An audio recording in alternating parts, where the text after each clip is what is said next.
Hello there, I'm Simon Colton and I'm presenting work today on new projects with the Painting Fool. There's lots of co-authors to this project. Jacob was my industrial contact who guided me through the art commission, which I'll be speaking about. Dan provided technical support in using the machine vision system that I'll be talking about. Ian and Blanca helped with lots of discussions about the artistic connotations of this project, and Mike offered general advice. Mike's long since been my advisor rather than the other way around, which is great. I'm really sorry that I can't be there to present this in person. As general chair of the conference, of course, I really wanted to be there.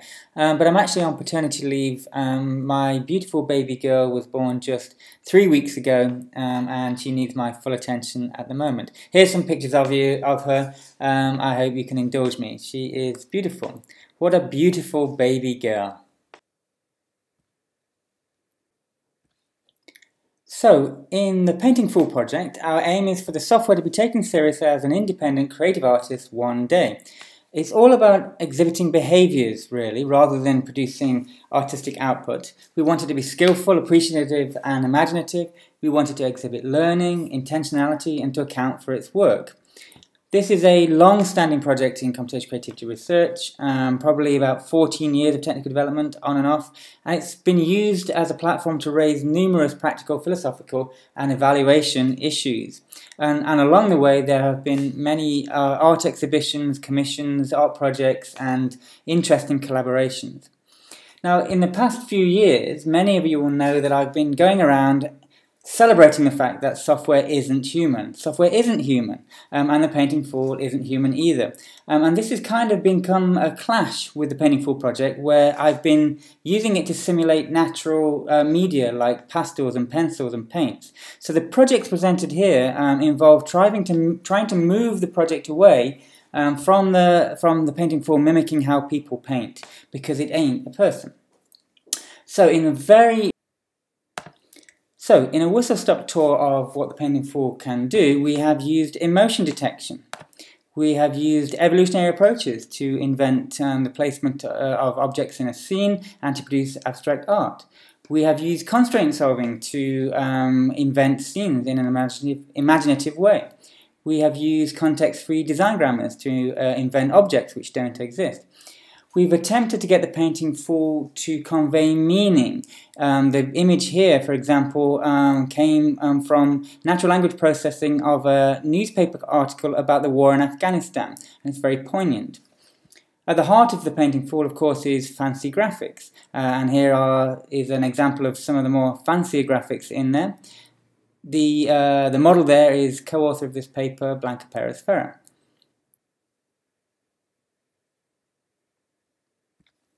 We've also been looking at 3D modeling. This is a virtual painting by a virtual artist of a virtual chair in a virtual world, rather than a virtual painting of a real chair in a real world. We've also recently enabled the software to simulate handwriting and used it for a series called Concrete Nudes. And we have physical simulation now. This is Dan's boy watching the Painting Fool draw, and there's a screenshot there of the Painting Fool painting with a simulation of a real hand. More recently, we have implemented the modeling of mood. The Painting Fool can read newspaper articles, cross-reference and read more articles using sentiment analysis to dictate one of 6 different moods. And finally, we've been looking at machine vision in order to give the Painting Fool the ability to see during painting, which is the topic of this talk.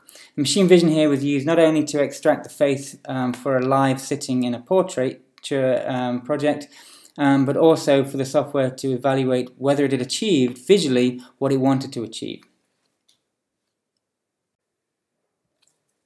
Now, the Painting Fool works with workflows, and there's lots of different workflows, but at the heart of them really is the following process. An image is taken, turned into a segmentation of 100 or 200 paint regions, as in the middle there, and then each paint region is either outlined or filled in or both in numerous ways in order to produce a final rendering which looks a bit like a painting.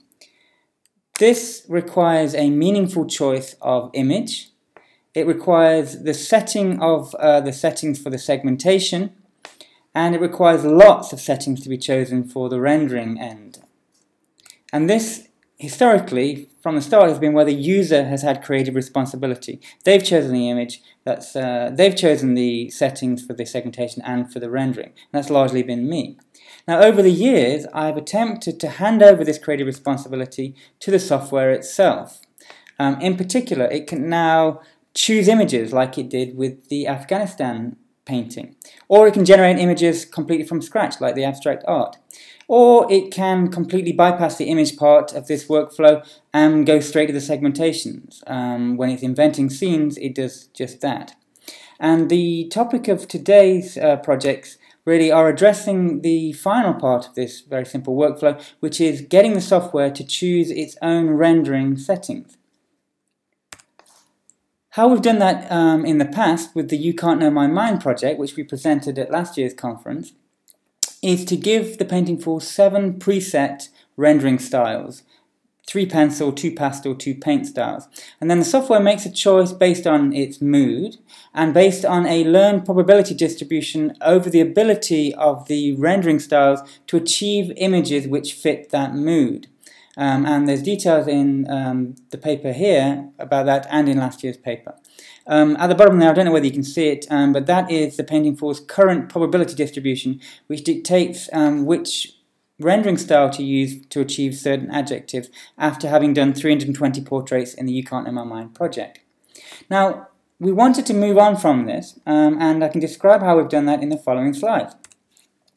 The painting tool has access to 65 usable association networks, which are described in the paper. These are essentially trained neural networks which can take an image and predict the likelihood that someone will use a particular adjective to describe that image. So words such as colourful, glazed, pale, textured, blockish, each one of those words has an associated neural network, and if that fires very high, then there's a high likelihood that the neural network thinks of people using that word to describe an image. If it fires low, or doesn't fire at all, then it thinks that that image does not have a high likelihood of being described with that word. Please see the paper for technical details about them. Now, with the You Can't Know My Mind exhibition, the painting tool used these neural networks before and after the painting process. So really it was still painting blind to some extent. Didn't use machine vision at all while painting. So we want to hand over the creative responsibility of choosing how to render the painting to the software in a dynamic way by getting it to look at the image while it is painting it and choose the best rendering style in that context. To start this process, I got the painting tool to generate 1,200 painting styles by randomly sampling over the appropriate ranges for all 57 settings in a rendering style. On the top right there of the slide, there's an image showing how one paint stroke can differ by changing the colour variance, the transparency, graininess, bristle size, dispersion, smudging, and so on, and that's just the tip of the iceberg. There's a vast range of things which can change just to change the appearance of the painting styles. For each paint region, we allowed up to 5 layers, and we matched the outline layers with the fill layers when we were generating these 1,200 painting styles. And then after we generated the styles, we applied that painting style to the painting of the segmentation of a flower, as per the slide there, and we got 1,200 painted flowers. For each of the styles, we took the painted flower and we applied all 65 association networks to that image to calculate a vision profile for that style. And I'll describe vision profiles in a second. Here are 6 painting styles, so you can see that even with the same subject matter, which is very boring, just a flower, you can get quite a large range of rendering styles using the painting tool's full range. And by vision profile, I mean something like the following. Here is a painting style applied to that flower, and the 65 adjectives with the output for the associated neural network for that image. So we see that busy is 0.38, pale is 0.48, rough is 0.41, weird is 0.47, wet is 0.21, and so on. So each of the 1,200 painting styles has an associated set of 65 numbers which describe that painting style in terms of the firing of the neural networks provided by Dan from the Darcy project. The basic idea for using these is as follows. We start with a workflow which has an image at the beginning of it.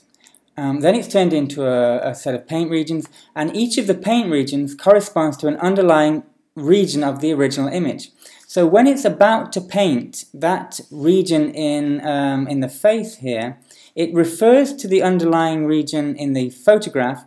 It looks at that region and calculates a vision profile according to the neural networks for that region, and then chooses a painting style from the 1200, which is the closest in Euclidean distance from it. And I call that the most appropriate style.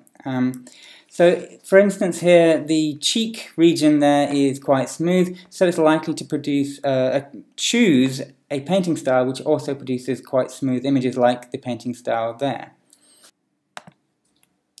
So what the painting tool actually does is it looks at each paint region, calculates the vision profile for the underlying image in that region, and chooses arbitrarily, randomly from the top 10 most appropriate styles for each of those paint regions. Now this produces a different image every time because of the random nature of it. And that I can look through those, I can curate them, and I can make a choice of which ones to use. But we're not painting a flower during the portraiture session, for example. So the style that it uses in the portrait might not actually be the right one for that type of image. So what we can actually do is get the software to try out the top 10 most appropriate styles in situ while painting, get a vision profile for the resulting area in the painting, and then choose the best of those 10. So essentially what you can do now is sketch, see what it looks like 10 times, erase what it's done, and choose the one which it liked the most. So going back to Mike's talk from the first day of the conference, the software has an opinion here, let's say, in the sense of it's choosing the best style. And what I really like about this is that it produces only one output. It's very unpredictable, you never know what it's going to produce, but there's no curation available now. It's deterministic. So, how have I used these new abilities with the painting tool? Well, we had our first paid commission, and I eventually ended up calling it the I Can See Unclearly Now commission. It's a terrible pun on a well-known song, but it emphasizes that the software's vision system isn't exactly as good as a human vision system, let's say. I was contacted by a representative from UBIC, which is a Japanese artificial intelligence company which specializes in behavioral information data analysis. Jacob was his name. His boss wanted to commission some new images to hang in their newly designed lab to inspire innovation within the theme of blurring the real and the virtual. So the painting tool does blur the real and the virtual to some extent. So I said, yes, please, I would love to undertake this commission with the painting tool. I asked for my time to be paid for while developing the approaches that I've just described to vision-based painting, and UBIC agreed to this. To my mind, this is an interesting commission given that it was clearly the painting tool that was being commissioned here. Not me as a programmer or an artist, but actually the software. And that is slightly different to commissioning someone who uses software to produce art. Ultimately, I delivered 3 series of images from which UBIC chose 1 each for their new lab. I also delivered an essay which was translated into Japanese. Each series uses a vision-based approach in a slightly different way, and I'll describe that in a second. I wanted there to be some visual coherence over all of the 3 series, so the backdrop for each of them are thousands of simulated handwritten adjectives in grayscale, and then from time to time the sea of adjectives opens up and there's a red adjective written in there which has meaning in the context of the painting. So let's have a quick look at the 3 series of images which were produced in this cultural application. Jacob and I really liked the flower images. They're really quite cute actually and very varied, and so we decided to throw a lot of them on an image. I used the constraint solver to make sure that no 2 overlapped, and there was plenty of buffer zone around them. And then I got the machine vision system to analyze each of the flowers and choose the 2 adjectives which were the most appropriate for each flower and put them in red in gaps in the background sea. So you can see there that the first flower is described as peaceful and warm, the second flower is energetic and naturalistic, and the third flower is peaceful and something else. So that worked very nicely, and with the first start, we called it the Star Flowers series because they look a little bit like stars, a bit like Van Gogh's Starry Night. It was decided that we should have a portrait as one of the series of Jacob, because Jacob's boss really really liked the Painting Fool's portrait work, and so I asked Jacob to sit for portraits. Now Jacob isn't the most expressive of models, bless him. On the left here he is expressing deep joy with a big smile. On the right he's expressing deep sorrow with a big frown, and there wasn't that much difference, I have to say. But what I did was I got the software to choose out of the 1200 painting styles the one which for which the positive adjectives like happy and busy and complex fired the most, and I used that painting style to paint the picture on the right of Jacob, and then I got the software to choose of the 1200 painting styles which was firing the most miserable adjectives like bleary and dull and grey the most, so that it chose the most miserable painting style according to the neural networks. And I put the two together here. And around the edge of each of the two portraits, I got the software to sample a square of the image and write which adjective it felt best described that area. So there's a piece of his trousers which is energetic, clearly, and there's a piece of his trousers a bit higher up which is detailed, and there's a bit of the chair which is confusing. Now you might not agree with that, but that's a point I'll come to later. I wanted to show you a detail here of the hands because I really like the way it's done it. I love this partly because I had no idea it was going to choose this, partly because it's appropriate, and partly because it's beginning to look not like a normal paintbrush or a paint or a pencil or a pastel, beginning to look like the pixels it really is, rather than attempts at physically simulating physical natural media. For the final series in the commission, we decided to honour Alan Turing with a series of portraits as a founding father of artificial intelligence. And to do this, we use the approach that I've described previously. Takes a photograph of Turing, extracts a segmentation, compares each segment in the segmentation to the original image, chooses a painting style with the most matching profile, and proceeds to paint that region with that painting style. If we zoom in on his chin there, we see that again it's beginning to not look like paints, pastels or pencils, and beginning to be far more interesting. It's a glorious mess, to be perfectly honest. I really do like these images because I had no real control over how they were going to turn out, yet they do go together very well cohesively and don't look exactly like pastels, pencils or paints anymore. In order to get a good quality output, I hand tagged the eyes, nose and mouth so that the features were able to be drawn with a light paint brush at the end. So they are the three commissions, three series of images for the commissions, and Ubik chose one each for them, and I delivered quite a number of images for each, so they had a good choice. I also wrote a 12-side essay with images in there, which, as I said previously, was translated in Japanese. I'm reliably informed that the essay is available for visitors to the lab in order to understand what's going on. This is the only photograph they've sent me, sadly. I'm also informed that the other two paintings are up there. This is their lab, and on the top row there are the three paintings now. Okay, the final project which I'm briefly going to talk about today is a personal portrait project. Our very own Professor Geraint Wiggins had a milestone birthday a while ago. I can tell you that it wasn't his 20th birthday, but other than that you'll have to ask him how old he was. And it only took me about 2 years to get this portrait to him in time. And for this I used the sketching process. Now this was entirely deterministic. In the 2 years while I wasn't delivering Geraint his portrait, I produced literally thousands of portraits of Geraint, and I never liked any of them enough to give him as a portrait.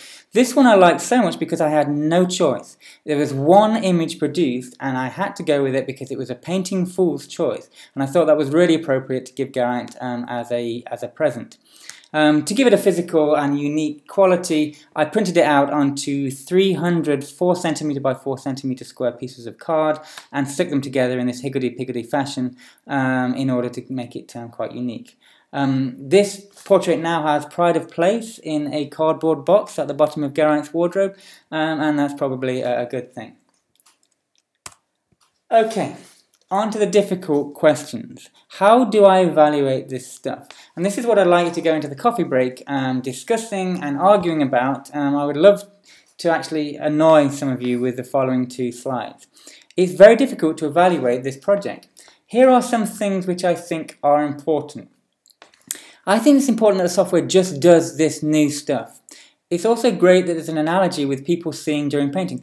I can tell members of the public, members of the art world, that the software sees while it is painting now when it previously didn't see it, and that's clearly a step forward. I think it's great that I no longer have to choose how it renders images. You spend days and days and days tweaking the rendering, looking at the output, waiting for it to produce more output, and that's something which can be taken from my hands now. I love the fact that there is a deterministic way of producing output, like with Geraint's portrait, so I can no longer meddle with curation. I think this gives the software far more independence than it previously had. It's important that the code is implemented and works properly. One of the reviewers quite rightly pointed out that I haven't shown any experimentation to say that this actually does what it's meant to do, although I have checked and double checked, but I should experiment with that. Right now, I think that it's a bit silly to implement code if it doesn't change the output at all. So I think it's important that the approach changes the output images in some noticeable way, although I think I might drop that in the future. I think it'll be just good enough to know that it's doing it in a different way, even if it doesn't change the output at all. That's difficult to get my head around right now. I think it's important that the images produced no longer look like just natural media renderings. They're not just trying to look like it might have been painted by a person with pastels, or it might have been painted with acrylic paints. The images now look like much more appropriate to the real medium, which is pixels on a screen, than previously. And I think that's great. I think it's a big move forward for the painting fool. It's important, of course, that the client was happy with the art commission. They paid me, and were very happy with everything as it went. And it's an important factor that the software can tell you what it did, why it did it, and what it has produced. Of those 7 things, the first 6 I think I've achieved with this project, and I'm evaluating that as a success.